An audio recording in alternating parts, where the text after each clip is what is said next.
everyone counts, and the 2020 census is how that great promise is kept. Respond today online, by phone, or by mail, and help inform hundreds of billions in funding for education, health programs, and more. Shape your future. Start at 2020census.gov. Well, if you want to understand the mentality of these people, listen to what Donald Trump said today at the White House when asked the question, if Biden wins, would there be a peaceful transfer of power? Listen. Win, lose, or draw in this election, will you commit here today for a peaceful transfer of power after the election? There has been rioting in Louisville. There's been rioting in many cities across this country, red and your so-called red and blue states. Will you commit to making sure that there is a peaceful transfer of power after the election? Well, we're going to have to see what happens. You know that I've been complaining very strongly about the ballots, and the ballots are a disaster. I understand that, but people are rioting. Do you commit to making sure that there's a peaceful transfer of power? We want to get rid of the ballots, and we'll have a very peaceful. There won't be a transfer, frankly. There'll be a continuation. The ballots are out of control. You know it. And you know who knows it better than anybody else? The Democrats know it better than anybody else. Go ahead. What you're dealing with is, again, you're dealing with a thug here. Folks, back to our Road Mark Unfiltered video in just one moment. As our community comes together to support the fight against racial injustice, I want to take a second to talk about one thing we can do to ensure our voices are heard. Not tomorrow, but now. Have your voices heard in terms of what kind of future we want by taking the 2020 census today at 2020census.gov? Now, folks, let me help you out. The census is a count of everyone living in the country. It happens once every 10 years. It is mandated by the U.S. Constitution. The thing that's important is that the census informs funding, billions of dollars, how they are spent in our communities every single year. I grew up in Clinton Park in Houston, Texas, and we wanted new parks and roads and a senior citizen center. Well, the census helps inform all of that and where funding goes. It also determines how many seats your state will get in the U.S. House of Representatives. Young black men and young children of color are historically undercounted, which means a potential loss of funding for services that helps our community. Folks, we have the power to change that. We have the power to help determine where hundreds of billions in federal funding go each year for the next 10 years. Funding that can impact our community, our neighborhoods, and our families and friends. Folks, responses are 100% confidential and can't be shared with your landlord, law enforcement, or any government agency. So please, take the 2020 census today. Shape your future. Start at 2020census.gov. In America, everyone counts, and the 2020 census is how that great promise is kept. Respond today online, by phone, or by mail, and help inform hundreds of billions in funding for education, health programs, and more. Shape your future. Start at 2020census.gov. Tamika Mallory, co-founder of Until Freedom, they have been protesting there. Their team actually has moved to Louisville. She did not hold back in blasting the Attorney General of Kentucky. You mentioned at the press conference, which I thought was quite interesting, that he's a black man.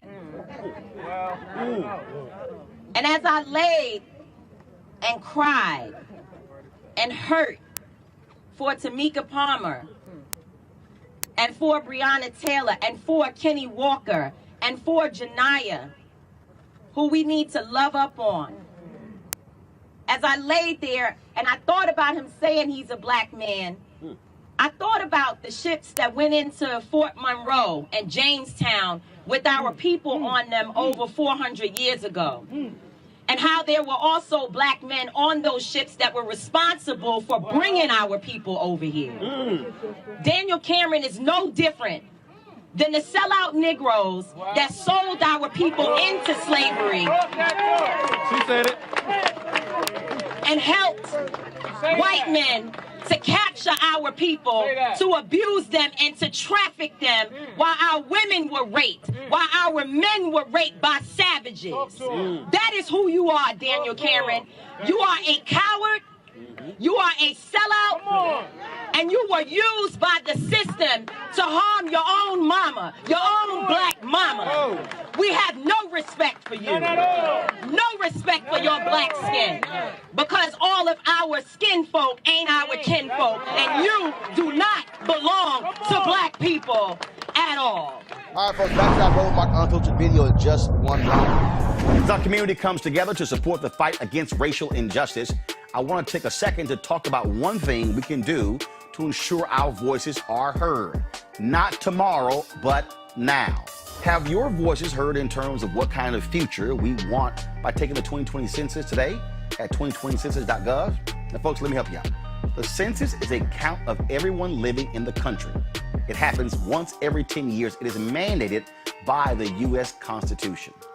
The thing that's important is that the census informs funding, billions of dollars, how they are spent in our communities every single year. I grew up in Clinton Park in Houston, Texas, and we wanted new parks and roads and a senior citizen center. Well, the census helps inform all of that and where funding goes.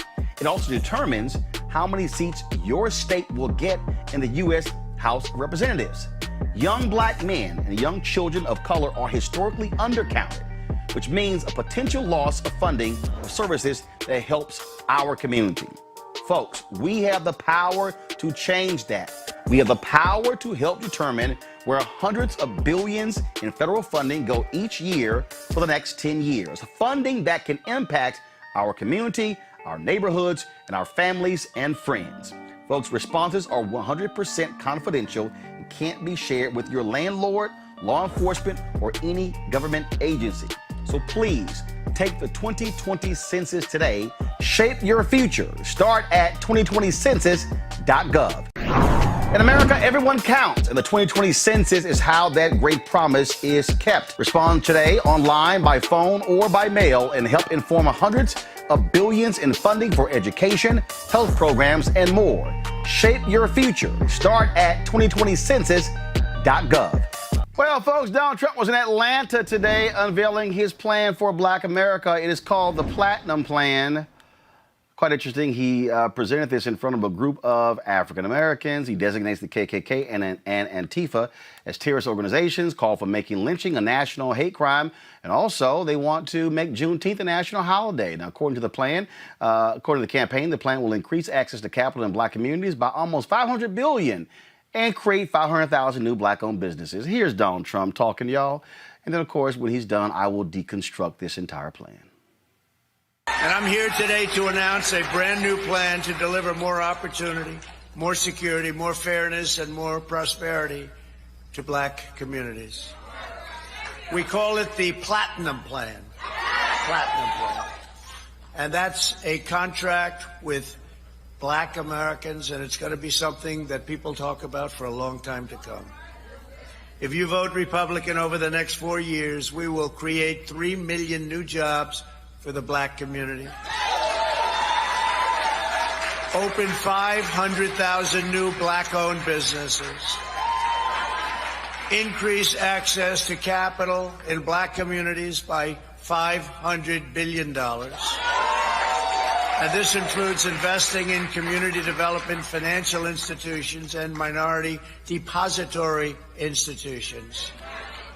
Build up peaceful and safer urban neighborhoods with the highest standards of, and you know this, of policing. We want the highest standards. We have to have highest standards of policing. Bring even greater fairness to the justice system. We did criminal justice reform. We remember that. Even greater, we will create a national clemency project to right wrongful prosecutions and to pardon individuals who have reformed their life. You saw Alice, right? We love Alice. She had another 24 years to go. Can you believe it?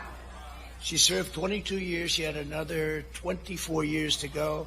It was ridiculous. And she is a great woman. Create a ladder of opportunity for African American children by delivering school choice to every parent in America. So important. Give black churches the ability to compete for federal resources for their communities. bring better and tailored health care to address the historic disparities that we've had for so many years. You know that.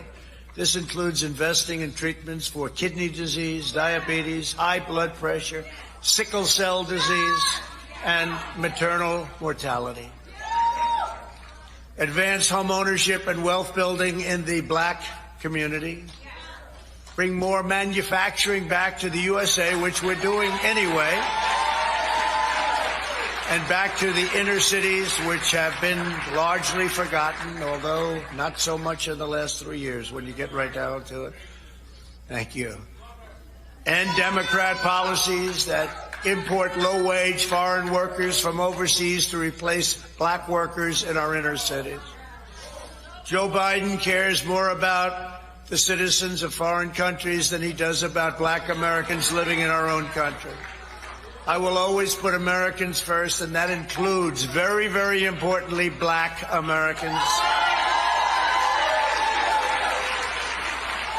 And there's much more in our plan, which we're releasing today, so we'll get everyone a copy, and it's actually been very well received, and we appreciate that. The Platinum Plan is a bold vision that we can and really will achieve over the next 4 years, and we'll be able to do it, if not sooner.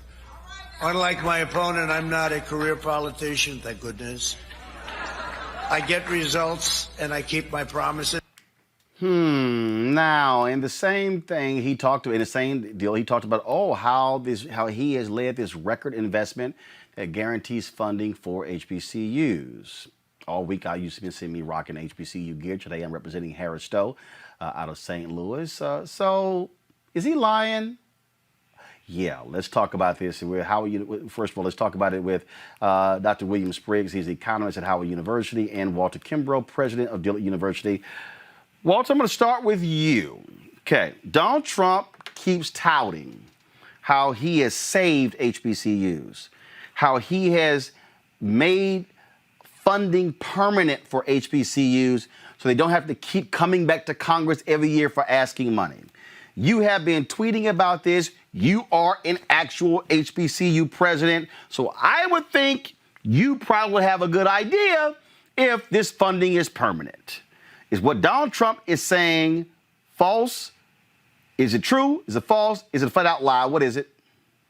Flat out lie. And it just drives me crazy because particularly for the program that got funded, there are over half a dozen federally funded programs for HBCUs. He's talking about this one program that started as a pilot program by George W. Bush for 2 years. That program died when President Obama got to office, and everybody beat him up to say, look, you need to keep this money. So then President Obama comes back like, all right, I hear y'all. I'm going to make it a 10-year program. So it's a 10-year program. Hold on. So hold on one second. That's first. It was a 2-year pilot program. You say it died, meaning it was over, meaning Congress had to reauthorize it. Okay. Right. First of all, that program, what is it and how much money are we talking about? So it was a 2-year program for $85 million a year for HBCUs. So $85 million that was shared with multiple HBCUs. $85 million. $85 million. Okay, go ahead. $85 million. So then President Obama took that and made it a 10-year program, $85 million a year. And it also is additional money for minority serving institutions. So you'll hear some people say it's $200 million a year, but that includes the Hispanic serving and Asian Pacific and all of that. So it's a 10-year program. So it started to die, and people started lobbying to the Trump administration before in 2018 to say this program is about to die. We want to continue it. He let it die too.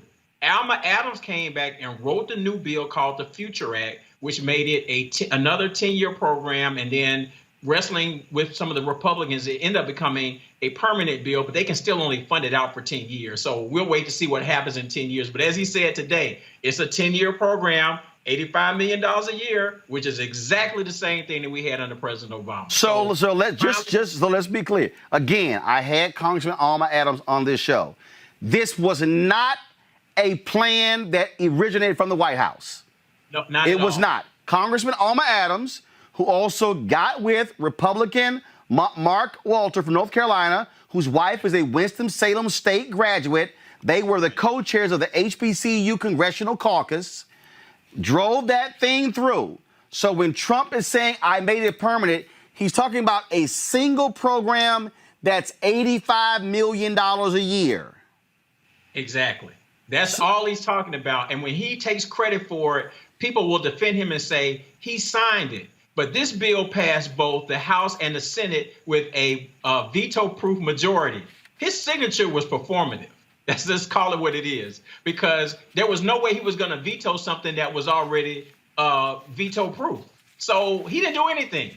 He never even tweeted about it saying, hey, let's support this. But after it passed, he's like thanking Lamar Alexander. He's thanking Ivanka, who's I don't think ever been to an HBCU function, and didn't even mention Alma Adams, which is the height of disrespect that he treats black people with. And in fact, it passed the House. It was held up in the Senate by Lamar Alexander, and Congressman Alma Adams was putting pressure. Why? Because she came on this show talking about that very issue. Now, when he says record funding, I've increased HBCU fundings than what Obama did. True or false?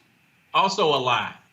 Funding has increased, but if you look at his budgets, which they call the skinny budget, which comes out the beginning of each year, every year his budget has either been flat for HBCUs, or the year when he cut out the $85 million, it was actually a cut. So he can't say I've even asked for more money. But his first year, he blew up everything because he had to have his military stuff. So he went in and they added to the budget like a 20% increase. That's when Rand Paul went on the floor of the Senate and raised hell saying, look, when Democrats are in control, the Republicans are the conservatives. But when Republicans are in control, there are no conservatives. He was pissed because now they're going to spend all this money. So when they increased the budget, Kamala Harris and Doug Jones came back to say, y'all got this new money. Let's give the HBCUs more money, which is a 14% increase. So when you hear people say he increased HBCU funding the first year by 14%, I can show you the letter where Kamala Harris and Doug Jones asked for that money. He didn't ask for it. If you look at his budget, it's zero increase. So he's taking credit for other people's work. And every year he comes back. Flat budget for these programs, for the 2 Title III programs, for the minority, for the HBCU graduate programs, for the HBCU master's programs. They're always flat. And then the money goes up because Democrats come in and work with Republicans and increase the funding. And then he says, look what I did. I did all this for you. So all of that is a lie. None of his budgets support what he's saying now. Yes, the money went up, but he didn't ask for it. Last point for you. I've had people who, oh my goodness, Kimbrough's making it up. There's a photo. You were one of the HBCU presidents who was here in D.C. when they took photos in the Oval Office. So it's not like you were not in the room. Right. There is one photo that has me in it. Now, I'm not in most of them because when it went down and Omarosa said we are going into the Oval Office, right then and there, I knew this is a setup. This is not good for us. And so I am actually in the back of the room next to the picture of Andrew Jackson. So in 90% of the pictures, you will not see me. I can show you a picture that shows that I was there, but I wasn't trying to be in those because now anytime there's a story and it's bad for black people, that's one of the pictures that they use. So No. But the point I'm making is you were there. You know right. What was said. You were sitting there listening to it. And so when somebody says, that's just sour grapes. And also for the MAGA people, how long have you been an HBCU president? I'm in my 16th year. At 2 different institutions. 2 institutions. As president. So that's for all the folks who say he don't know what he's talking about. He's sort of making this whole thing up. Anything else our audience needs to know about the truth about Donald Trump and HBCUs? All of it is inflated. The things that he should take credit for. So, for example, Dillard was one of 4 institutions impacted by Hurricane Katrina. We had a loan that did get forgiven under this administration. Secretary DeVos worked on that. I was in meetings with her. They can take that as a win. They brought back Summer Pell. They can take that as a win. But there are other things that happen. We've lost the Perkins loan. We've had TRIO programs and Upward Bound programs lost from HBCU. So it's a mixed bag, but he always presents it as, I've done all this, I've saved you, when there are some losses that we've had as well. And then he made up some stories about things he did for us, like allowing faith-related institutions to get federal funding from the HBCU Capital Finance Program when we were already getting that money. He gave a speech last year in D.C. saying, I had all this change. So he made up a story, and then he never did an executive order to show that he did what he said he was going to do. So that's the problem. It's So just, hold up. That was an executive order that he said he was going to do. What was that executive order supposed to be? It was supposed to make sure that faith-based religious institutions affiliated HBCUs would be able to have access to the HBCU Capital Finance Program. But we already have access to that program. We're actually getting that money now. So when I heard the speech, I was like, what are you talking about? We already have access to this money. And so he says, I've done this for you, but then he doesn't go back and create an executive order to do what he said he was going to do anyway. So he made it up, and then he didn't follow through with a made-up executive order to fix the made-up problem. Walter Kimbrough, President, Dillard University. We certainly appreciate it. Thanks a lot. Yep. All right, folks, we're going to further continue our deconstruction of this platinum plan with economist Dr. William Spriggs, of course, economist with the AFL-CIO, also Howard University. All right, Bill, so let's, first of all, it's an insult, the name of this, the Platinum Plan. I guess he thinks that's going to appeal to black folks who like diamonds, gold, and platinum. So let's just sort of deal with that. But I want to take this thing through, and I want to go one by one, because I'm calling this a deconstruction for a reason, because we did the exact same thing with Joe Biden's plan, where we went through this whole deal and we laid out exactly in terms of what it calls for. And so let's deal with this that he's touting. First of all, we're going to go to the first thing, 3 million jobs. He said, let's just, pull the other graphic up, y'all, and we're going to switch between the two. So go there. First, 3 million new jobs for the black community. Did he say how that's going to happen? No, he didn't. But let's remember he's in the hole, because we have fewer jobs than when he took office right now. He took office, black unemployment was 7.5%. It drops down to what, 5.1% in late 2019. Right now, black unemployment is what, 13%? Yes. So, I don't count the drop, because what counts is what's the score. Right. So the point is, I don't care that you tell me at halftime we were ahead. Right. So it was 7.5% when you came in. It was here. Now it's 13%. So when you say, I'm going to add 3 million new jobs, all you doing is talking about, I'm going to replace what we've lost. What he lost. What he lost, right. So he want to claim everything. All right, next one. He says, create 500,000 new black-owned businesses. How? He doesn't say how he's going to do it. If he doesn't address discrimination in lending, he can't. And we saw what his Treasury Department did. The payroll protection program rolled out, and black businesses were disproportionately hurt because their competitors got loans, they did not. And we know that within that short space of time, we lost a way disproportionate share of black jobs, while his Treasury Department did nothing.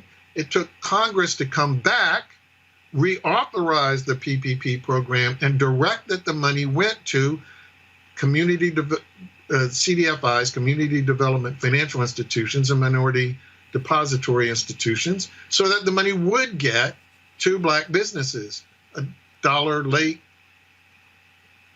But here's the other deal. But we've also we're losing an opportunity to just keep the number of businesses, and he failed. We've been losing businesses because of COVID, and so when you say you're going to add 500,000, same thing. You're trying to add what we've actually lost. So let's go to the guys. Pull the next one up. Put the graphic up, please. Come on. I need the graphic.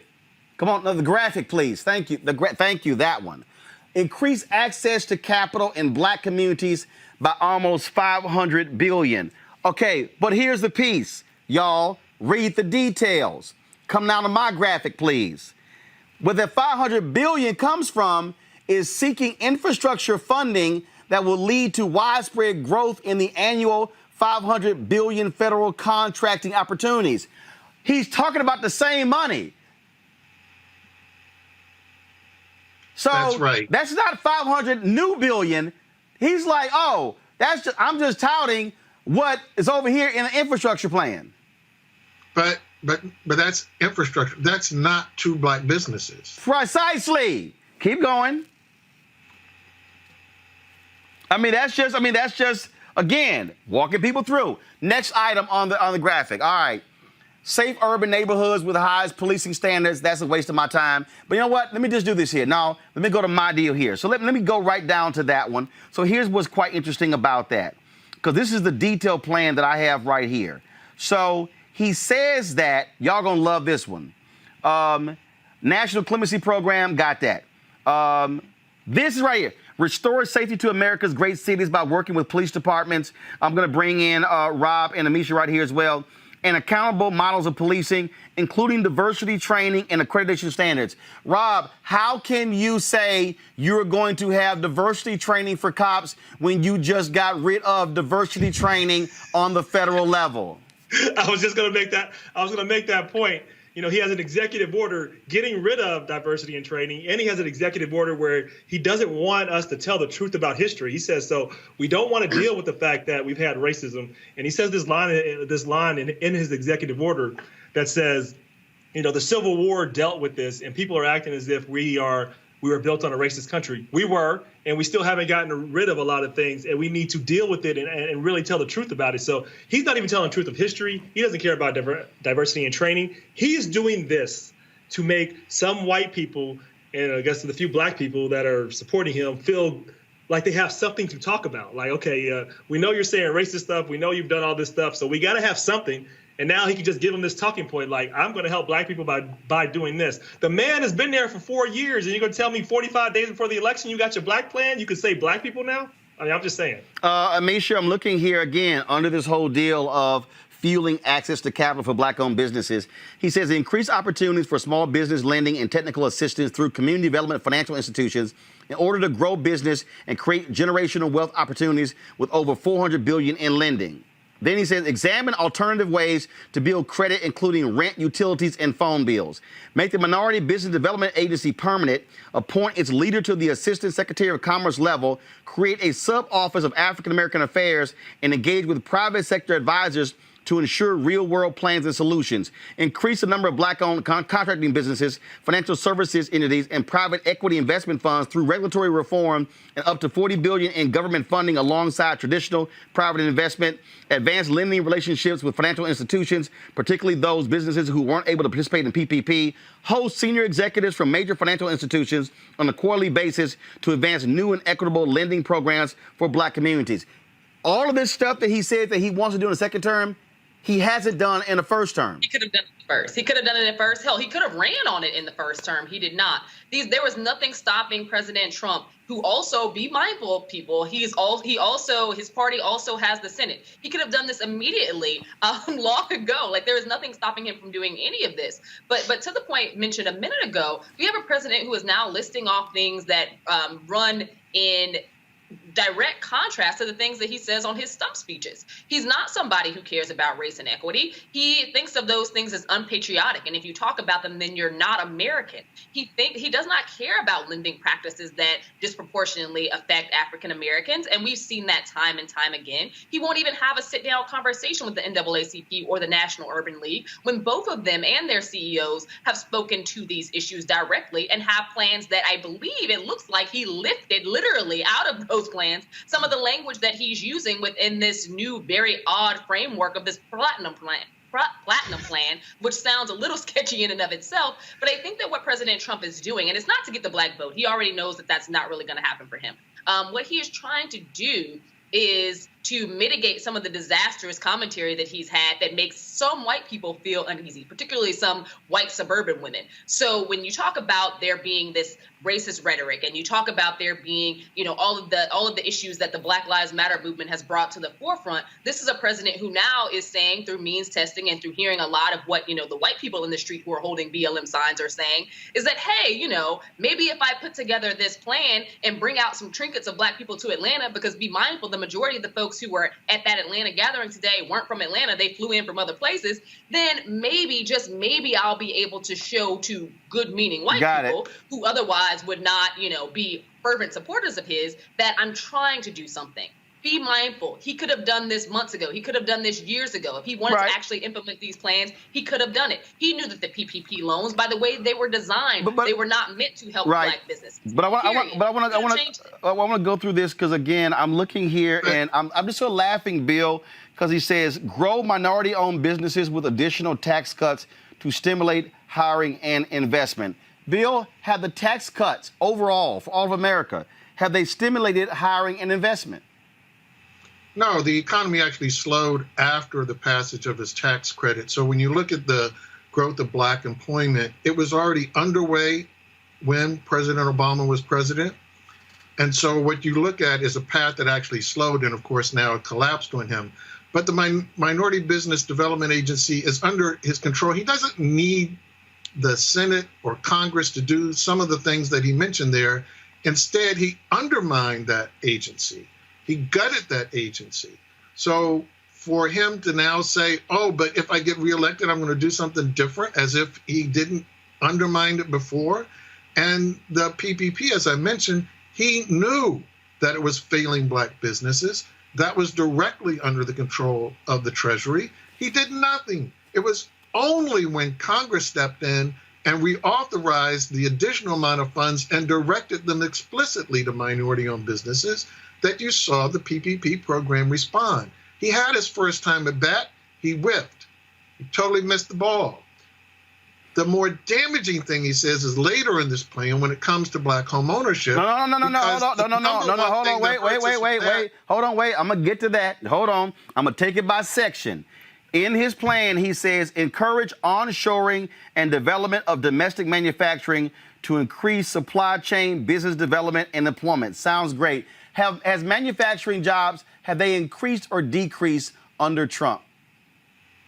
They've decreased, and in key states, Ohio and Michigan, the auto industry has, in fact, stalled and faltered under his control. So today, the steel jobs that he promised, right, because of his war that he declared was going to get us back jobs by his reckless use of tariffs, did not, in fact, generate new jobs in that industry. So his track record on that is that this is not materialized. He totally bungled the whole world atmosphere when it came to trade, when he attacked the Paris Accord, and instead of using the green economy as a way to leverage the WTO, the World Trade Organization, and actually get us rules that would benefit manufacturing, he went in the opposite direction, undermined the whole credibility of all the exercise, and we've lost jobs under him. Right. So in his speech, he touted, oh, I'm going to, he lied in his speech, because I listened to all of it, saying we brought jobs back home, we've increased manufacturing. That hasn't happened. Now let's go to the education piece here. Federal, state, and local community partnership to close failing schools to replace them with full school choice and education opportunity to put American parents back in control over their children's future. Well, the reality is you can't on the federal level, you can't close schools. Those are local decisions. It's not going to happen. I'm a supporter of school choice, but what he's laying out, okay, remember, during the campaign, he announced his school choice plan at a failing charter school in Cleveland, Rob, that had a score of an F that was founded by the founder of K-12. And I said, it's pretty stupid to announce a plan at a failing charter school. Well, that's how dumb he was. Continue to protect the vital role of HBCUs. That's it. It's a line. Don't know what the hell that means. Increase the amount of Pell Grants and allow for vocational employment and second change homecomers. I don't know what the hell that is. Has he increased Pell Grants, Bill?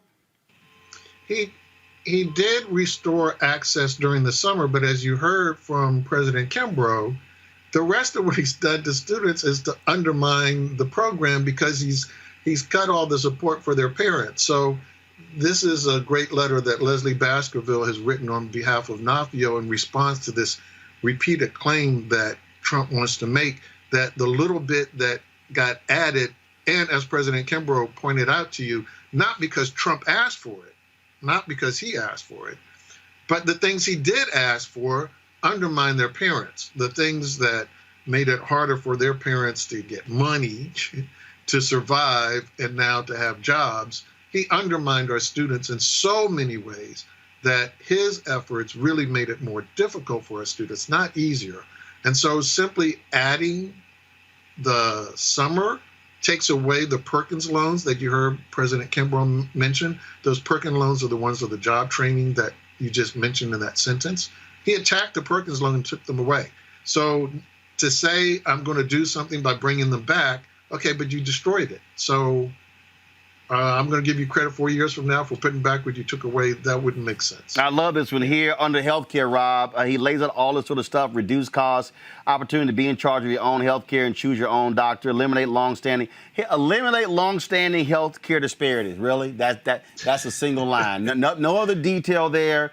Investments into the cause and cures of kidney disease, high blood pressure, diabetes, sickle cell disease, maternal mortality, and other diseases that disproportionately affect African-American populations. But he wants to get rid of the Affordable Care Act, Rob.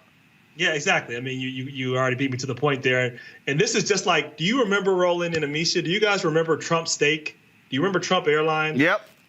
Okay, well, most people won't, and that's because none of it worked. It all crashed, and it was all bullshit. This is what this is. So I'll just sum up what this plan is. It's Trump's way of just making it seem like he's doing something to not be racist, that he actually cares about black people, to make some white people in swing states feel as if they can be justified in voting for him. And maybe he's not a racist. No, he definitely is a racist. He's a con man. He's the same person he's been. So don't fall for it. There's nothing here. It's a nothing burger. Now we're getting to the end of it. Prosperous black communities. And Bill, we'll go here. Champion federal policy reforms to advance home ownership initiatives. In his speech, Bill, he talked about how African Americans enjoyed the most prosperous moments in history under him. He said black home ownership was at its highest rates. No, that was under Bill Clinton. He talked about the same thing when it came to black wealth. No, it hasn't been under him as well. What the hell have they done with home ownership in the last 3.5 years? I've seen nothing. No, but worse than that, the number one reason we don't own homes is because of discrimination in the housing market. And he undermined the Fair Housing Act. He took as many steps as possible within the time he's been in office to fulfill that other thing he's been saying to that other crowd. Remember how he told everybody, if you get Joe Biden, you're going to have Cory Booker as a neighbor. That was his signal that I am going to continue the policies I have been pursuing to resegregate, intensify the segregation of American housing. And that is what I'm going to deliver to you suburban voters. So his real actions stand in the direct way. It's the wall that keeps us from being able to own homes. He's making that wall taller. Amisha, he's not tearing down the wall. Amisha, he says here, go to my iPad, make Juneteenth a national holiday. Do you recall when that could have been done in July? And it was Senator Ron Johnson of Wisconsin who refused to allow unanimous consent to make it a federal holiday. I don't recall Donald Trump saying, stand down, Senator Johnson. I don't recall a single tweet by saying, make this happen. Again, this is bullshit. No, you're absolutely correct. Not only did he not say stand down, this is a president who acted as though he didn't know, and maybe he didn't know what Juneteenth was until after his plans to hold a racist rally were actually shot down. I think that a lot of this is basically word vomit, to say the least. It's President Trump literally Googling what black people want and then stealing from black organizations. Like I said, the National Urban League, the Congressional Black, the CBCI has actually pushed a lot of this stuff, the Congressional Black Caucus Institute. We've also seen it from organizations like the NAACP. But if you do a quick Google search of the top things that matter to black people, basically all he did was threw in these benchmarks that don't have any full or inclusive plan of actually how to get them done. He's not being informed by actual African Americans who are leaders in education, who are leaders in healthcare, who are people who are leaders in housing, people who are actually fighting the good fight out here and have some very specific means of trying to make things better for African Americans across this country. None of this is informed rhetoric. These are empty promises. Again, that he's not using or even directing towards Black people. He's directing this towards white people in swing states because he assumes that because there are so many white people who locked arms with Black people during the Black Lives Matter protests and the George Floyd protests, that now he has to say something because in those states, things are very tight for him. That's what he's doing. This is a last-ditch effort. There isn't a single thing on this list that he couldn't have done years ago if he wanted to do it. Rob, prosecute the KKK and Antifa as terrorist organizations and make lynching a national hate crime. First, the FBI director, Christopher Wray, just testified the other day that Antifa is not an organization, it's an ideology.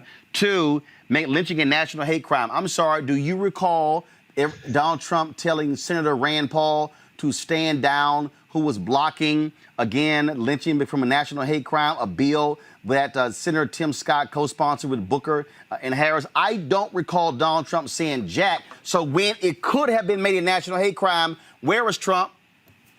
He was doing what Trump does, saying some other bullshit that doesn't matter. I mean, this is what the man does. I mean, he figures out what to do with the moment and what can I say at this moment to make some people believe me and hope that it works. You know, I think Misha said it best. This word vomit. He's just throw some shit up against the wall, see if it sticks. I mean, this is what he's doing, right? And he's just taking some ideas and then letting people go with these talking points to say, see, I'm not racist. You can talk about these things. Never mind all the things that I've said. Never mind the fact that I encourage somebody to go out and kill some people again in Wisconsin. We're not going to forget that. That's one example out of many. Never mind that he called African countries shithole countries. Never mind. We can go through. I can be here all day. I mean, but it would take all the time in your show. I mean, the man is as divisive as they come. He's toxic. He's racist. He's a horrible leader, and there's nothing he can do to change that. Only we can change that. And hopefully Bill, this is interesting.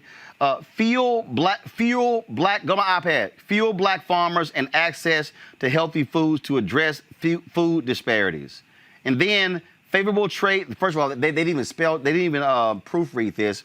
Favorable trade deals to bring back manufacturing jobs and health Black contractors, farmers, inventors, and consumers. I don't even know what that is, Bill. Let's guess maybe they meant help. Right. I mean help, not help. But fuel Black farmers and access to help. Black farmers don't need access to healthy foods. I'm going to assume that what he means is he's going to help Black farmers get access to urban markets so that they can have more channels for supplying food. I'm sure John Boyd would laugh at that one, but go ahead. But again, he's had these opportunities. He's been in charge. He's had an opportunity to do all of these things. In fact, if you look at what he's saying there, not only did he rip it off from the Congressional Black Caucus in many points, but these are things that the House passed that the Senate failed on. And in essence, what he's saying is Nancy Pelosi is a good Speaker of the House. That's what he's saying. And so the next time you hear him say anything bad about Nancy Pelosi and how she's a communist and going to turn the American system into socialism, you just say, well, Mr. President, on when it came to Black people, you thought Nancy was the greatest thing since sliced bread. So I find this one very interesting, Amisha. We only got two left. Defend religious liberty and African-American churches that lift the conscience of our nation. Really? The man don't even go to church. He doesn't go to church. I would like for them to describe, what this actually means, because at the end of the day, I think that this goes back to him trying to speak to a specific audience, and that specific audience ain't Black people.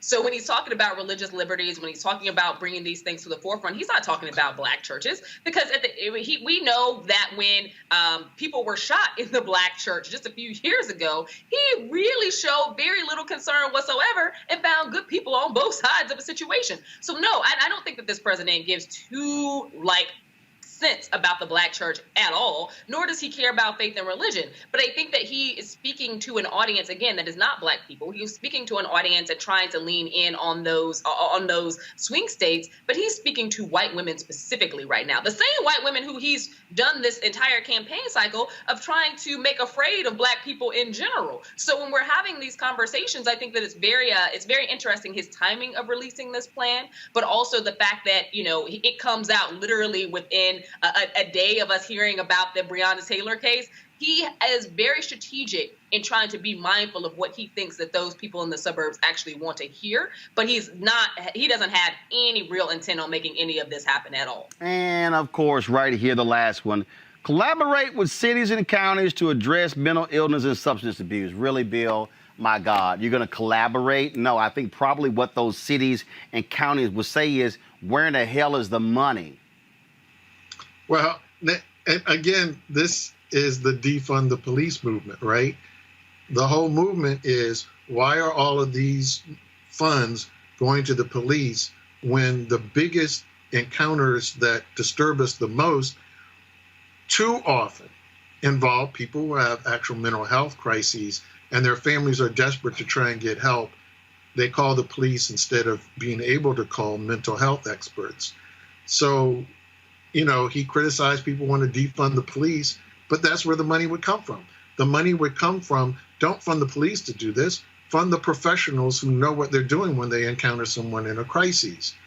That's what this is saying. So he doesn't disagree with the people that he's been sniping at and saying sounded ignorant. And of course, I want to do this here, Rob. This is from the National Alliance on Mental Illness from August of 2019. That they lay out here that Donald Trump was going to be slashing funds for mental health care. Yeah, I mean, you're talking about what, facts and things that actually he's doing, not words that he's saying. These things rarely align when it comes to Donald Trump. So yes, he doesn't care about mental health funding. He doesn't care about Black businesses. He cares about getting reelected, keeping power, and making those who have supported him have something to talk about. They have nothing to talk about other than a horrible record of leadership and I'm sure the most divisive president we've ever seen. Folks, I did reach out to the Trump campaign, sent an email to two individuals asking, did any of them, they make anyone available to come on this show to actually discuss and defend this plan? No response.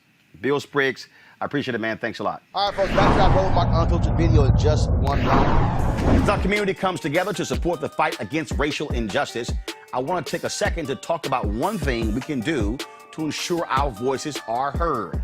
Not tomorrow, but now. Have your voices heard in terms of what kind of future we want by taking the 2020 census today at 2020census.gov? Now, folks, let me help you out. The census is a count of everyone living in the country. It happens once every 10 years. It is mandated by the U.S. Constitution. The thing that's important is that the census informs funding, billions of dollars, how they are spent in our communities every single year. I grew up in Clinton Park in Houston, Texas, and we wanted new parks and roads and a senior citizen center. Well, the census helps inform all of that and where funding goes. It also determines how many seats your state will get in the U.S. House of Representatives. Young Black men and young children of color are historically undercounted, which means a potential loss of funding for services that helps our community. Folks, we have the power to change that. We have the power to help determine where hundreds of billions in federal funding go each year for the next 10 years. Funding that can impact our community, our neighborhoods, and our families and friends. Folks, responses are 100% confidential and can't be shared with your landlord, law enforcement, or any government agency. So please, take the 2020 census today. Shape your future. Start at 2020census.gov. In America, everyone counts, and the 2020 census is how that great promise is kept. Respond today online, by phone, or by mail, and help inform hundreds of billions in funding for education, health programs, and more. Shape your future. Start at 2020census.gov. Folks, 42 days until Election Day. But the reality is we've already started voting. Early voting has also been taking place in various states as well. Ballots have gone out 2 weeks ago in North Carolina. We want you to please go to vote.org. I cannot implore you enough. I've had multiple people send me text messages and emails as well stating that they thought they were registered until they checked, and now they realize that they have been purged. And so please go to vote.org to check that first. If you have not registered, the deadlines are coming up. You must get registered, folks. This is huge. I'm telling you, you do not want to be waiting. Here are the deadlines. 28 days before November 3rd, Alaska, Arizona, Arkansas, Florida, Georgia, Indiana, Kentucky, Louisiana, Mississippi, New Mexico, Ohio, Rhode Island, South Carolina, Tennessee, and Texas. 20 to 27 days before the election. Delaware, Kansas, Massachusetts, Missouri, New Jersey, New York, North Carolina, Oklahoma, Oregon, Virginia, West Virginia. 15 days before the election, Alabama, Nebraska, Pennsylvania, South Dakota. Folks, that is going, look, we can sit here and talk all day. We can sit here and say, well, hopefully Murkowski, hopefully Romney, hopefully Susan Collins will do the right thing. When you put your trust in them, you got problems. Let's go to my panel. Gary Chambers, Jr., publisher of the Rouge Collection. Dr. Avis Jones DeWeaver, political analyst. Mustafa Santiago Ali, PhD and former senior advisor for environmental justice with the EPA. This, Avis, is, and again, I have been ringing the alarm and yelling and screaming and been doing this since the moment Trump got elected. All of these damn people out here who was saying that bullshit in 2016, leave the top of the ticket open. Hey, Trump and Hillary, they're the same. They're no different. Guess what? I said it then. I don't care what you had to say about Hillary Clinton and super predators and her emails. She was not going to appoint the same type of judges as Donald Trump. And now we know, Bill Clinton has already said it, Ruth Bader Ginsburg was hoping Hillary was going to win and she can get replaced by Hillary Rodham Clinton. That didn't happen. Trump won. Some Obama folks were trying to get her to retire in 2015, saying, hey, don't chance it. She chose not to. Now we're at this juncture here, and look, it comes down to, look, the only way you can really impact Collins, Murkowski, and Romney's if you've got a massive blowout in November where they say, hey, this is going to be grossly unfair to the American people for us to do this in a lame duck session. Otherwise, McConnell is going to push this through, and they're going to have a 6-3 advantage on the Supreme Court. Yeah, this is the doomsday scenario that we're facing right now. And I completely agree with you. I am still furious. Call me petty, but I'm just going to have to be petty, okay? I am still furious with people who oftentimes, people who have huge platforms. The lack of responsibility that they showed in 2016 is absolutely astounding. And the only thing that's worse than the lack of responsibility they showed by spreading misinformation and potentially influencing God knows how many people to not take advantage of the right that their forefathers fought and died for, and ultimately find ourselves at the place that we're here now, on the verge of losing the Supreme Court for a good 40 years, on top of Black people being twice as likely to die of coronavirus than white folks, and on and on and on and on. The only thing that makes me even more mad than that is the cowardice that we're seeing now by those same people for not even being able to admit that they were wrong, and then to encourage other people today to not make the same mistakes that they made in 2016. You know, none of us are perfect. All of us make mistakes, but adults can admit to their mistakes. And then they learn from their mistakes. And then they share what they've learned with other people so that we don't make the same mistake over again.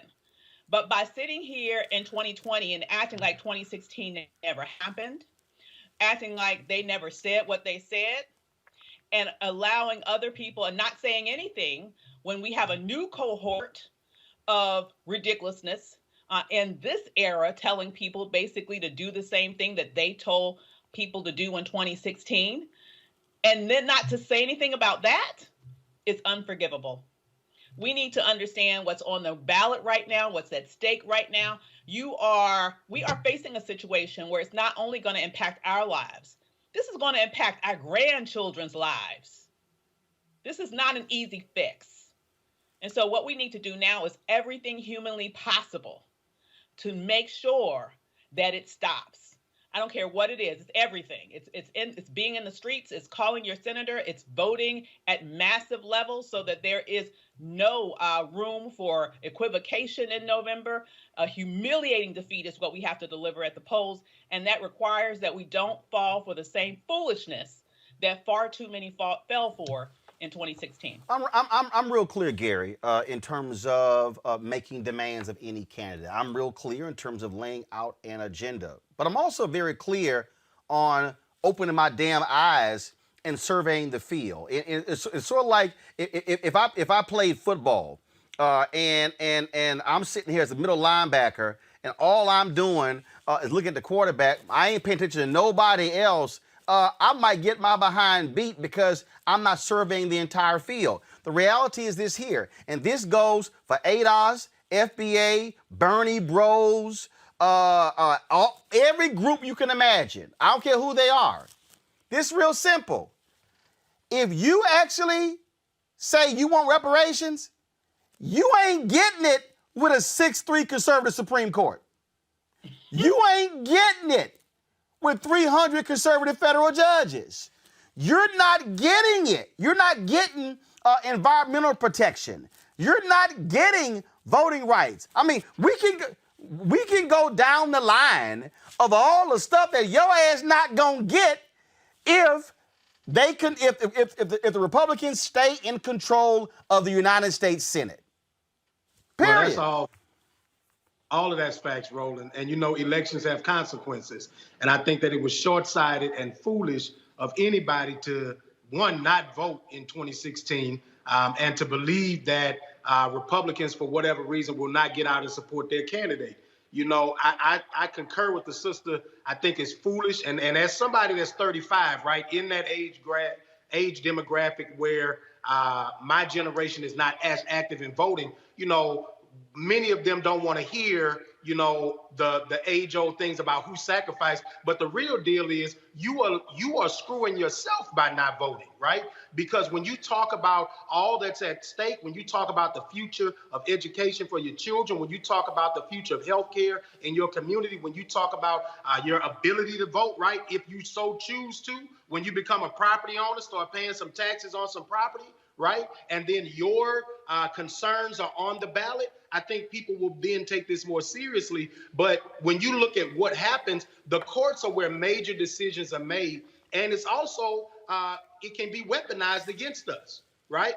The courts can be weaponized against us at any point. And conservative justices who believe that the Black Lives Matter movement is Marxist and all of these different things like that, they will take that ideology to the bench and they will use it against us. And so for those of you who want to be able to peacefully, freely protest when the government has done something against your will, for those of you who want to marry whomever you love, for those of you who want to be able to have civil rights protections, to live where you want to live without being discriminated against, this is where it happens at. It happens at the bench. And so if there was anything for us to be concerned about as young Black people, it is how do we stabilize this thing by showing up? And leaving this to the older generation is how we got here. If you're not satisfied with the nominees at hand, the primary process is where we do that part, okay? We have gone past that, we lick our wounds and we move on. the bigger question for me is, are we going to be mad at ourselves because we didn't go vote right now? Or are we going to strategize and do the work over the next 4 years to ensure that we have a candidate of our choosing? It's not about, like you said, Roland, this is the long game. And so if we're going to play the long game, we got to be dedicated, we got to be organized, and we got to strategize for the long game. And you don't just pick your toys up and go home because you didn't win in the primary. We got work to do. Mustafa, I had a young brother text me over the weekend, tweet me over the weekend. He said, see, y'all older folks, y'all the reason why this happened. I said, bro, let me be real clear with you. I said, I'm 51. I'll be 52 in November. I said, you're in your 20s. I said the likelihood of me hitting 90 is rare. Not many people hit 90. Let's just be real clear. I said, your ass gonna be 60. I said, so you might want to invest in this thing to see. I said, it sounds dumb and I'm sorry, it sounds dumb for anybody 18 to 35 to say, well, y'all need to pick better people for me. No, your ass need to be picking people for you. Everybody got a role in this. And so for all these folks, Mustafa, who you talk to, who care about the environment, I'm like, yo, you better understand what's here. Donald Trump has put in significant anti-environmental people who don't care about drilling in offshore. They don't care about drilling in natural parks. These folks want to rape the earth in order to make another buck. Yeah, without a doubt. You know, what we are talking about is the infrastructure in our communities. We're talking about the infrastructure in our country as well. And when you don't get engaged in this process, you're just giving away the opportunity for you to actually make real change. Because I work with all kinds of young people across the country.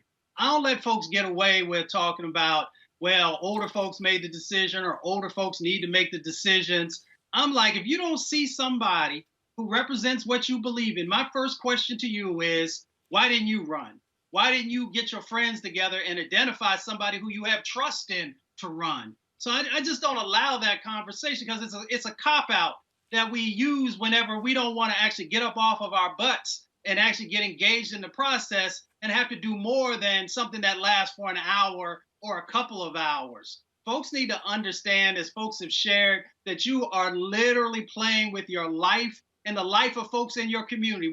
Whoever it is you care about your community, find someone that you care about in your family or your community. It could be your grandma, it could be your auntie, it could be your niece. All of those folks are counting on not only you voting, but understanding the power that exists inside of that vote, up and down the ticket, in all kinds of different positions. We're talking about the Supreme Court, but we also understand, and we've talked numerous times on this show, if you're tired of the police doing some of the things that you've seen, if you're tired of district attorneys not doing the right thing, get engaged in the process, because your vote can actually help to change what's going on in that situation. If you're not willing to do that, then you just have to be quiet. Take the ass whippings that you're going to get from the police and other folks, and excuse my language for being as real as I know how to be, because your vote can really help to change these dynamics. And we keep allowing people to pimp us by not allowing, ourselves to get engaged in the conversation and think that what we do doesn't matter.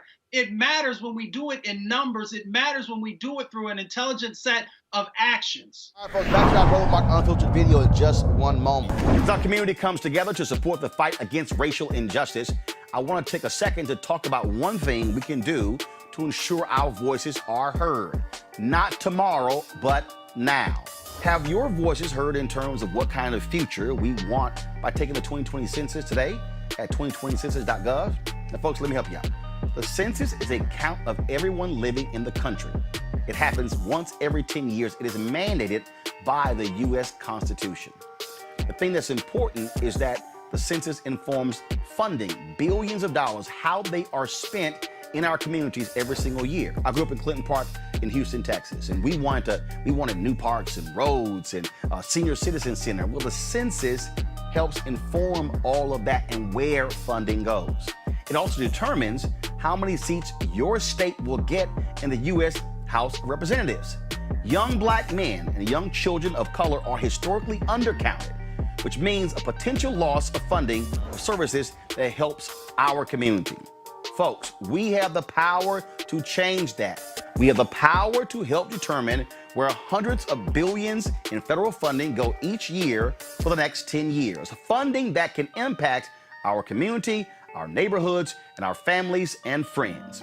Folks, responses are 100% confidential and can't be shared with your landlord, law enforcement, or any government agency. So please take the 2020 census today. Shape your future. Start at 2020census.gov. In America, everyone counts, and the 2020 census is how that great promise is kept. Respond today online, by phone, or by mail, and help inform hundreds of billions in funding for education, health programs, and more. Shape your future. Start at 2020census.gov. All right, folks, the city of Norfolk, Virginia, they are using federal tax breaks to destroy historically black neighborhoods. That is a story that was reported in Bloomberg. Officials in Norfolk, they made plans to demolish St. Paul's public housing and replace it with new developments in the mid-1990s. But the funds were not available.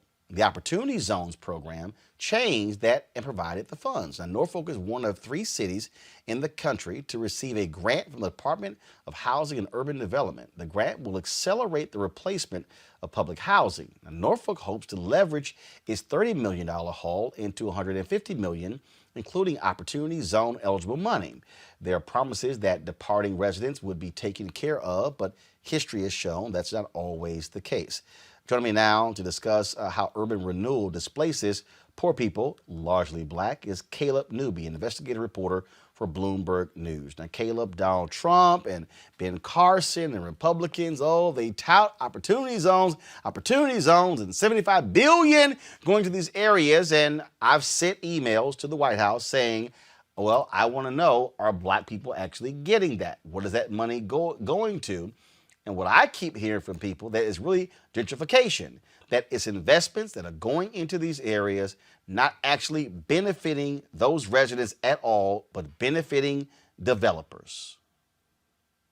It's an interesting point. The thing about the Opportunity Zone program is there's 9,000 different census tracts across the country that are designated opportunity zones. Some of them are poor. Some of them are already gentrifying. Some could be gentrifying in the future. And trying to figure out exactly how much of which there is incredibly difficult, because there's actually no official public reporting via Treasury or really anywhere else to help us suss out, exactly where funds are going and, as you raise, to what extent local communities benefit. So 1 second. So they released this report shortly before the Republican convention, supposedly stating how great these opportunity zones are going. Y'all looked at Norfolk, Virginia, and what does it reveal? Norfolk, Virginia reveals that as intended by the Opportunity Zone program, state and local governments can basically deploy those funds however they want.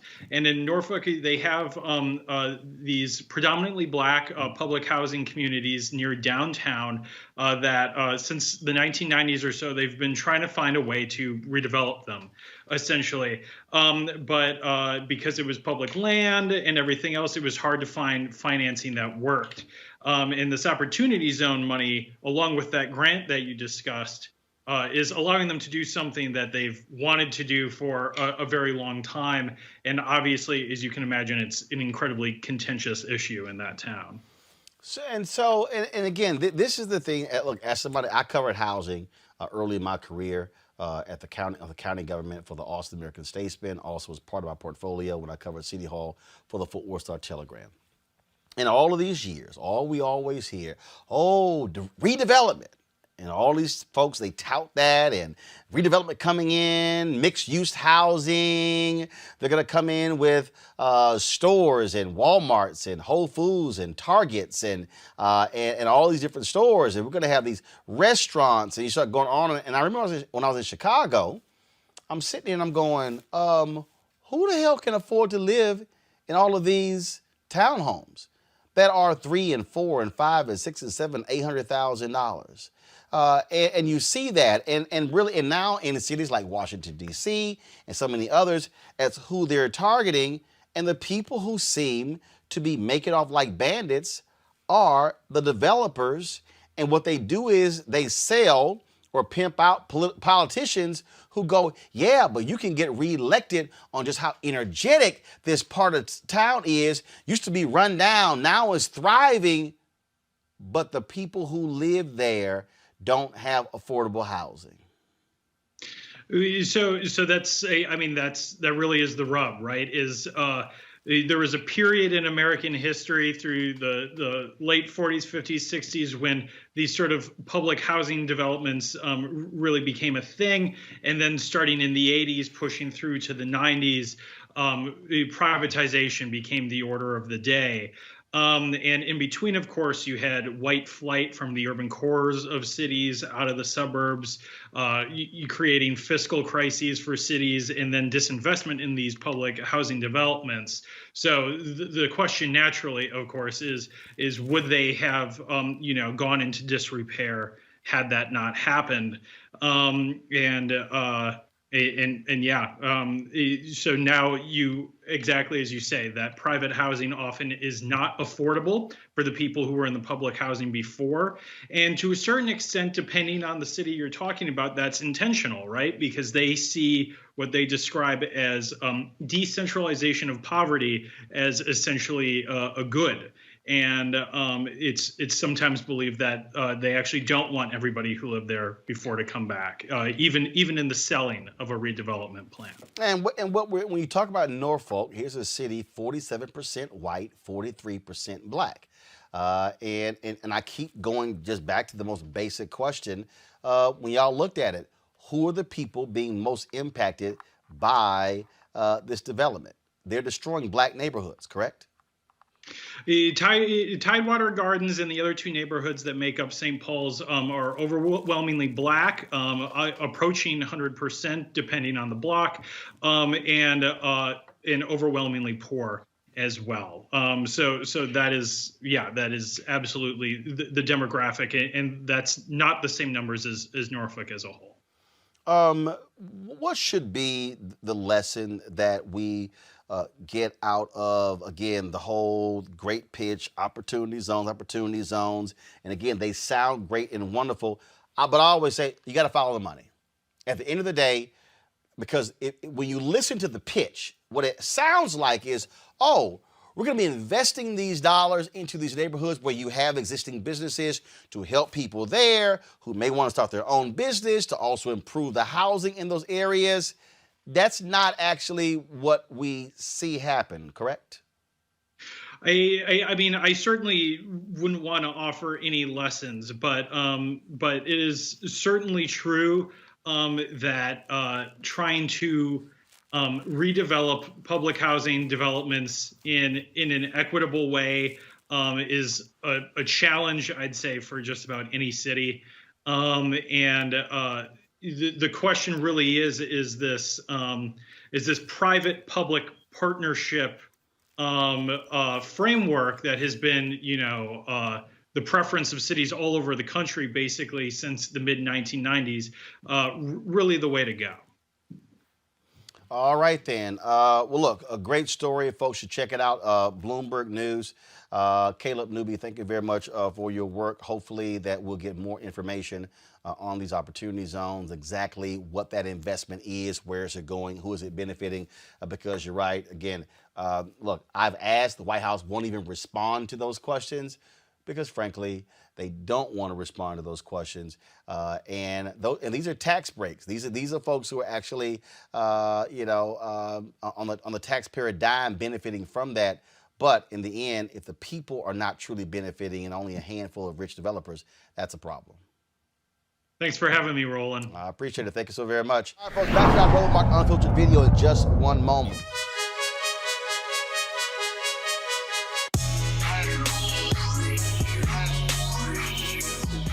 Hold on.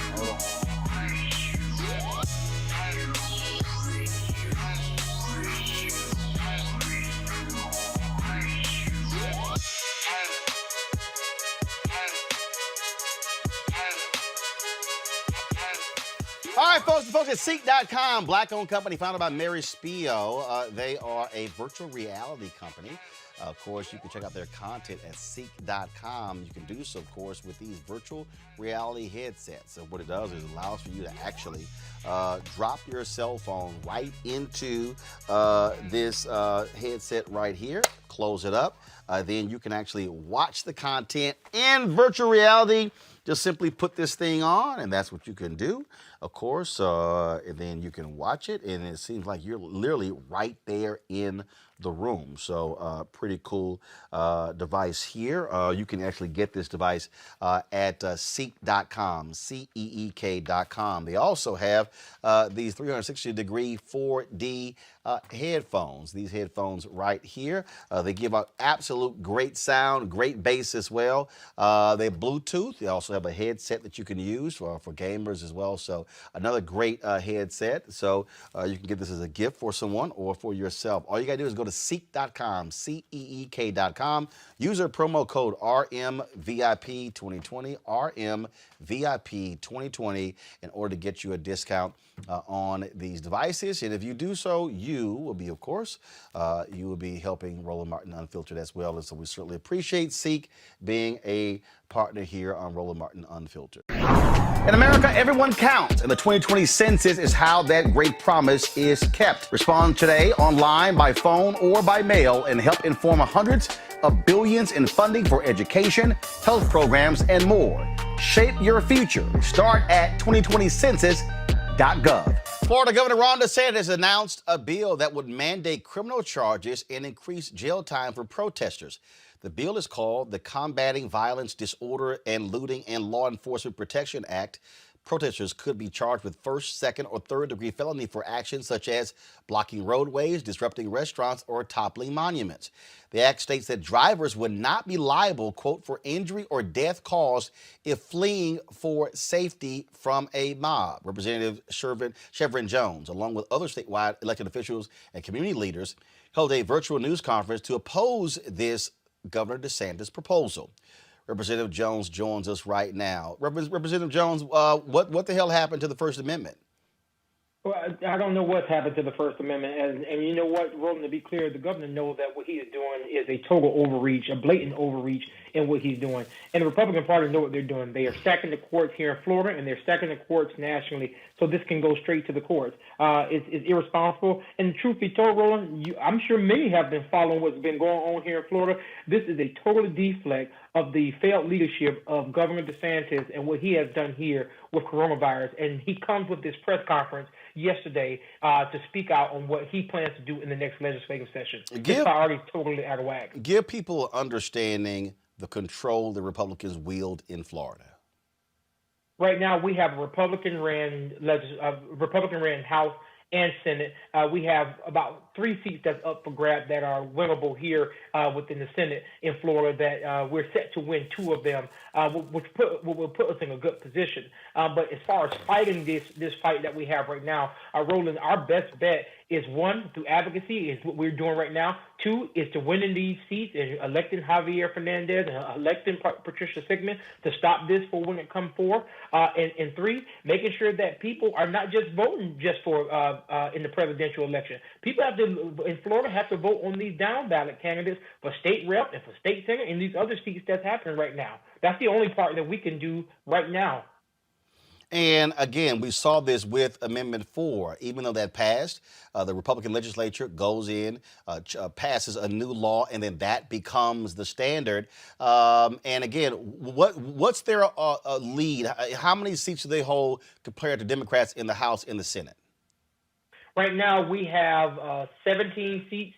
The Democrats have 17 seats in the Senate. And the rest are Republicans, and there's only 40 seats within the Senate. So of the 40 seats in the Senate, Republicans control 23. Democrats have 17. 23 of them. That's correct. In the House. That's correct. And in the House. In the House. Well, now I don't know. There are a lot of seats that's up for grab. I'm walking out of the House, and I'm about to go over into the Senate. Right when I was there, we had 47, 48. in the House. They don't have a supermajority anymore, but they do have a majority. We do have enough votes in the House to be able to take some procedure votes. Now, here's the thing: if we lose 4 or 5 seats in the House, which will put us will put them back in the supermajority, there's no power to do anything. And I've been in that type of legislature before in my sophomore year. And first of all, in this bill, no liability for drivers who hit people protesting? So immunity for those individual who hit a protester. I mean, and let's take this to Charlottesville. This basically is a slap in the face to the family of people like Heather Heyer, who was hit in Charlottesville. And let's take a step further. That just this past spring, a Trump supporter hit a protester right in downtown Miami. And so now they want to provide immunity for these individuals who perform these reckless acts. And Roland, let's be clear that the governor has had the chance to speak out on many situations here within the state of Florida, nationally, when it comes to police and their reaction to our community, and there's been nothing. We've invited him to our community. I even filed a bill to give the governor for us to begin to look at the gun violence within our community. Not once did the governor even answer the call for this opportunity to come and take a look at what he can do to help our community. Nothing. But yet and still, you can have a press conference in Polk County and say that, you know what, we're not going to address what's happening with black men and women on the street. What I'm going to address is to make sure I protect individuals' property. And by mind you, there has not been not one instance in the state of Florida that would warrant the governor's press conference yesterday. It's a Donald Trump tactic he pulled. The last question for you. Also, you have a bill that the folks are proposing to basically have the top 2 finishers in Florida as well. What's the status of that? Because that could also, and the way it's written, it's getting lots of support, but what that could very well do, that could even further solidify Florida's Republicans controlling the Florida legislature. Explain to people what's happening with that. Currently, right now, we have 6 amendments that is on the ballot come November, and one of those 6 amendments is Amendment 3, which would now allow for open primaries. Which would, for people who have open primaries like in Louisiana and California, it will allow the opportunity for everybody to vote in these elections, which means that it would give the Republicans the upper hand who have the most money to be able to fund the candidates of their choice. And what we can have is, prime example, when Adam Putnam, Republican, ran for governor and Ron DeSantis ran for governor, if those were the top 2 picks, those in November, those would have been our choices for who we're voting for. It would have been 2 Republicans. So this is what they're trying to set up right now on Amendment 3. We are traveling the state. We are doing Zoom town halls. We're doing everything we can to tell individuals to vote no on Amendment 3. And let's be clear, if Amendment 3 passes, it puts African Americans in a very tough position that our black access seats will no longer exist, and seats like over in Senate District 37 would no longer be a black access seat. My seat, Senate District 35, would no longer be a black access seat. It'll be the person who has the most money who will be able to win. And that's the predicament that we're in. And this is the time for reapportionment right now. All right, then. And again, that's why we need our people to fill out that census to ensure that we are counted, because that has a direct impact on black representation, not only in Congress, but also in state capitals across the country. That's right. And it's so important. September 30th is the deadline. And I'm hoping that legislators and municipal commissioners and everyone are doing their part to make sure that they're getting people within their districts to fill that census out, because it's so important. And in Florida, if we do not come with those numbers, I was talking to Congresswoman Wilson yesterday, we have the potential of losing a congressional seat, and that seat can very well be hers. All right, Representative Shervin Jones. We certainly appreciate it. Thanks a lot. Thank you. All right, folks, back to our Roland Mark Unfiltered video in just one moment.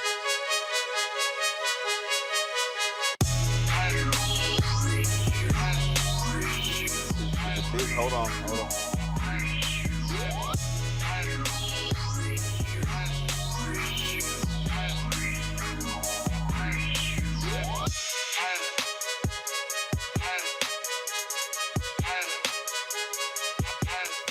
All right, right, folks at Seek.com, black-owned company founded by Mary Spio. They are a virtual reality company. Of course, you can check out their content at Seek.com. You can do so, of course, with these virtual reality headsets. So what it does is it allows for you to actually drop your cell phone right into this headset right here, close it up. Then you can actually watch the content in virtual reality. Just simply put this thing on, and that's what you can do, of course. And then you can watch it, and it seems like you're literally right there in the room. So pretty cool device here. You can actually get this device at Seek.com, Seek.com. They also have these 360-degree 4D headphones. These headphones right here, they give out absolute great sound, great bass as well. They have Bluetooth. They also have a headset that you can use for gamers as well. So another great headset. So you can get this as a gift for someone or for yourself. All you got to do is go to Seek.com, Seek.com. Use our promo code RMVIP2020, RMVIP2020 in order to get you a discount on these devices. And if you do so, you will be, of course, you will be helping Roland Martin Unfiltered as well. And so we certainly appreciate Seek being a partner here on Roland Martin Unfiltered.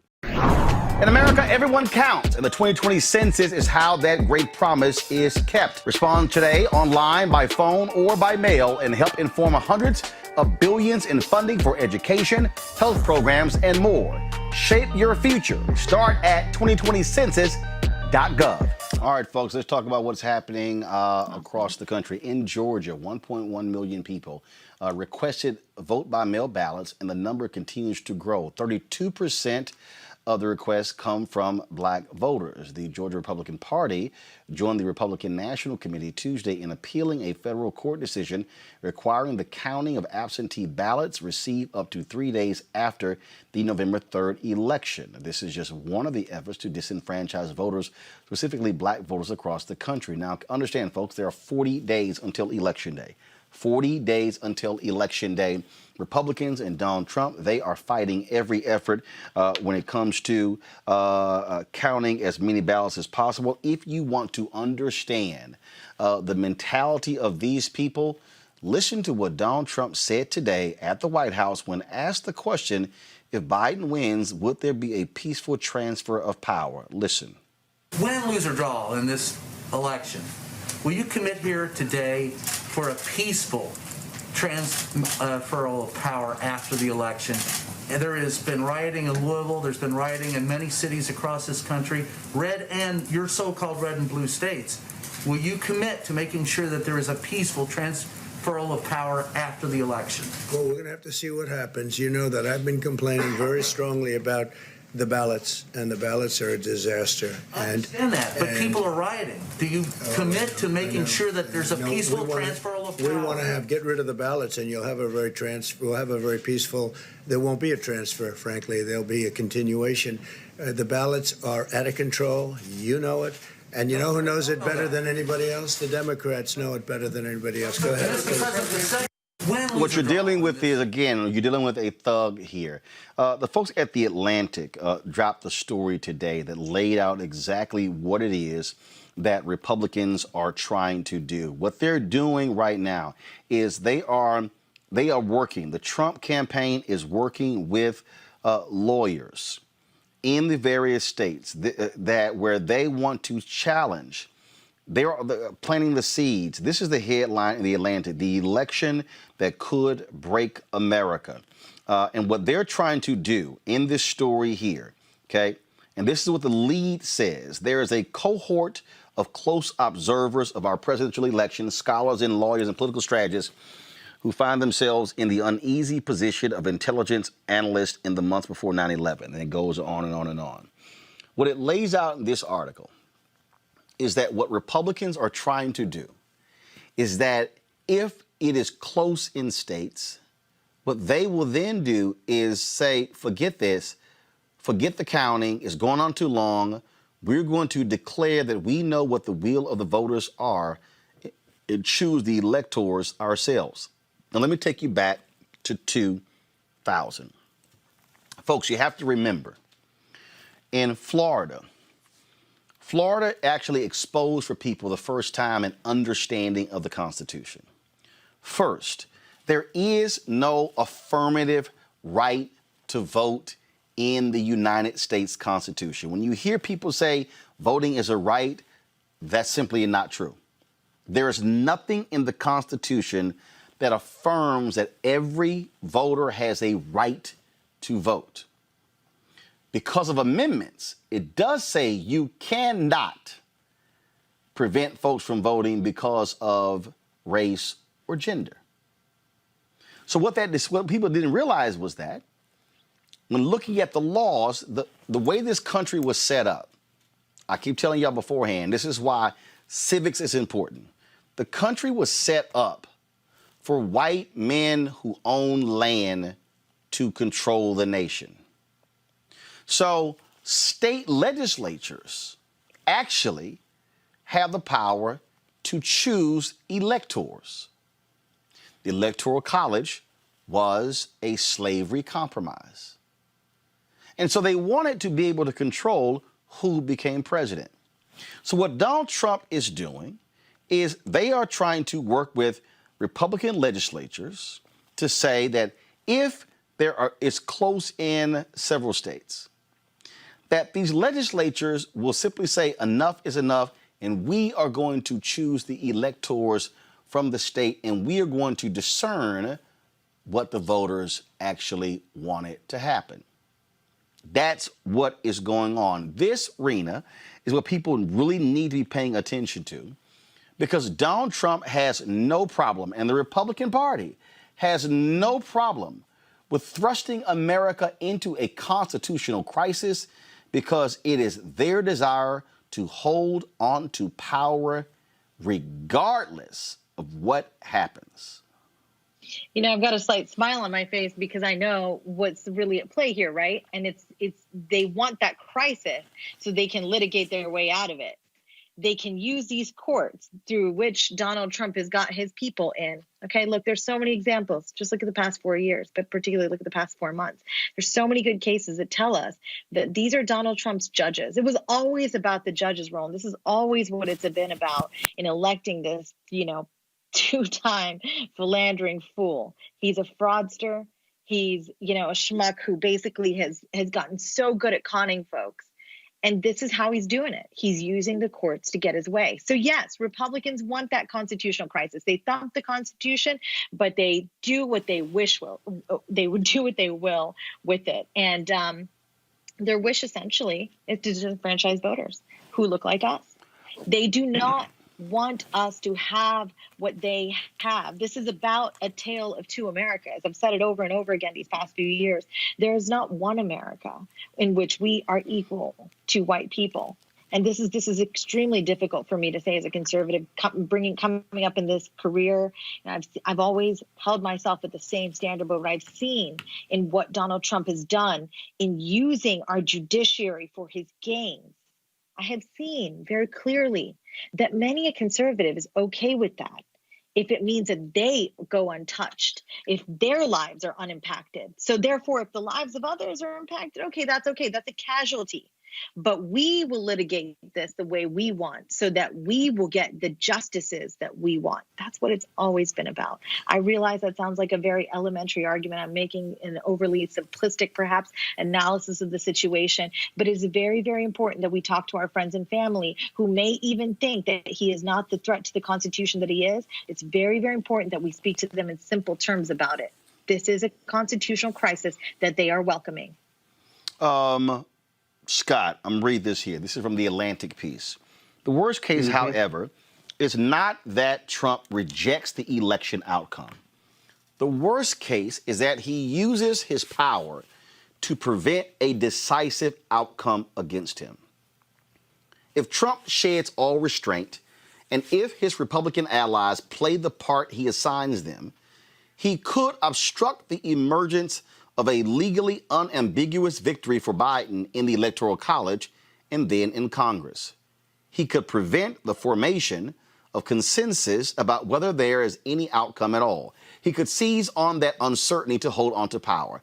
Trump's state and national legal teams are already laying the groundwork for post-election maneuvers that would circumvent the results of the vote count in battleground states. Ambiguities in the Constitution and logic bombs in the Electoral Count Act make it possible to extend the dispute all the way to Inauguration Day, which would bring the nation to a precipice. The 20th Amendment is crystal clear. That the president's term in office shall end at noon on January 20th, but the two men could show up to be sworn in. One of them would arrive with all the tools and power of the presidency already in hand. This is why, Scott, I have made it clear to people that the vote in states cannot be close. There has to be no doubt. If Joe Biden beats Donald Trump by 2, 3, or 400,000 votes in Florida or North Carolina and Georgia, then you're not going to have these games because it will be no doubt. That is how you beat this thug and his Republican imps at their own game. Yeah, we got to do it. As you were reading that piece in Atlantic, I was thinking, so where's the military going to be on this? Because we're going to be in crisis and like a third world junta. Let's just see what the military is going to be on this. I tell you what else this begs, though, as a question, is the importance of the Senate races. Because if the Senate turns to Democrat and the House stays Democratic, then if he pulls any of these maneuvers with the electors at the state level, that will be challenged in state court and all the way to the Supreme Court. But it's got to be done by January 1st. And depending on if the electors are selected by the state legislature, they're right. That would be a lot quicker, but it would be under legal challenge. But if the Senate and the House both have run by the Dems, then there's more maneuvering after January 1st that both houses could do to either impeach him or remove him. But we've never had an unpeaceful transfer of power. If we get to January 1st at noon and there's no declared winner, what do we do? You're right, two could show up, but that's just borders on the nonsensical. That makes no sense. And so the Democrats have to be as prepared as the Republicans are in laying this groundwork. But I agree, we're going to be in constitutional crisis, and I have no doubt that Trump, if it's close, he's not leaving. Or we're going to have to throw him out or impeach him again. What we are seeing, Robert, we're seeing again Trump and the Republicans try to use all these tactics. They are suing folks in Pennsylvania, suing folks in Georgia. And what they hope is they hope these federal judges agree with them. And what their game plan is to appeal every decision up to the Supreme Court. That's why they want to seat this justice so bad, because they want a 6-3 majority. And if John Roberts chooses to go the way of the liberal justices, then they still have a 5-4 win. That is their strategy, Robert Patillo.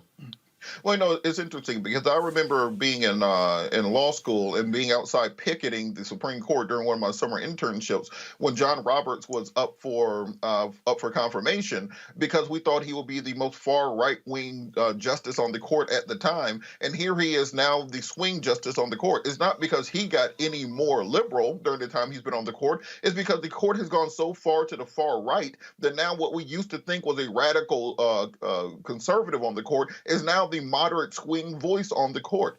And let's also remember, it was just a couple months ago that Supreme Court ruled that and the electors have to go along with what the state says. That you cannot have rogue electors. You cannot go against what the state has voted for, what the state has decided for you.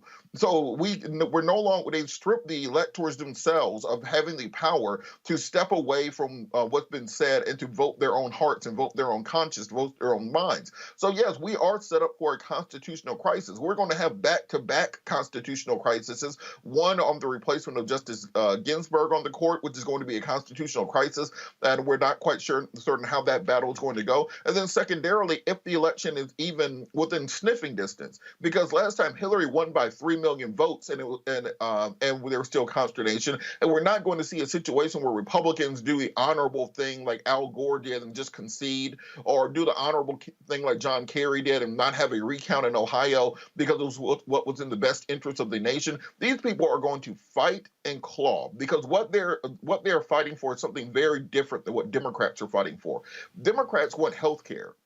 We want a clean environment. We want education for our children. We want a foreign policy that is humble. We want the regular things in politics. Listen to what they were talking about at the Republican convention. Listen to Matt Gaetz. Listen to Charlie Kirk. They're talking about a fight in defense of Western civilization, that the last man standing between the mob, between the hordes, between the immigrants, between America being overrun by minorities is Donald Trump. This is the American carnage that Donald Trump talked about in his inaugural address.